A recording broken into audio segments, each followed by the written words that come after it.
आरती आपी लीधा बाद दरेक भाई बहनों आरती लई लेशे। कुंड पर भूलो भगवान ने मनोमन जणावी दीए कि हे परमात्मा ज्यां त्यां अजाण्या माराथी घणी भूलो थई छे, जे एक पूर्ण भावथी प्रभावित करनार एक शक्तिनो अनुभव मैं कर्यो छे અને કદાચ એ જ ઈશ્વરની શક્તિ હશે। આ રીતે એમને એનું વર્ણન કર્યું છે। ટૂંકમાં કહેવાનો મતલબ એ છે કે સમગ્ર સૃષ્ટિનું સંચાલન એક દિવ્ય શક્તિ દ્વારા થઈ રહ્યું છે અને એ દિવ્ય શક્તિની જો ઓળખાણ થઈ જાય, એની સાથે જો તાર જે બંધાઈ જાય તો એની શક્તિનો લાભ અને પ્રભાવ આપણને પ્રાપ્ત થઈ શકે છે। તો એ પ્રભાવ અને લાભને જાગૃત કરવા માટે ઋષિના વચનો અને ઋષિના ગુણગાન, ઋષિની પ્રેરણાઓ આપણા જીવન સાથે જોડાઈ જાય તો અવશ્ય એ કલ્યાણદાયક સાબિત થાય છે।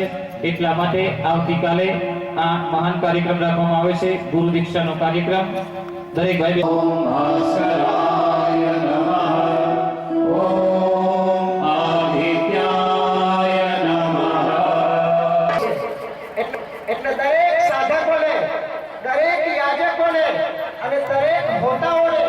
मारी विनम्र विनंती है कि गायत्री मंत्र मनमा बोलता बोलता समग्र यज्ञशाळानी 5 प्रदक्षिणा पूरी करजो અને ત્યાર પછી ધીરે ધીરે આગળ વધજો। એક નંબર 2 આજે રાત્રે 9 વાગે ઘોડાસરની હરિઓમ શાખા હરિઓમ નગર ગાયત્રી પરિવાર ઘોડાસર હરિઓમ નગર જ્યાં ગાયત્રી મંદિર આવેલું છે ત્યાં દર શનિવારે રાત્રે સ્વાધ્યાય થાય છે। આજે રાતનો સ્વાધ્યાય તેઓએ આપણા અહીંયા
Sony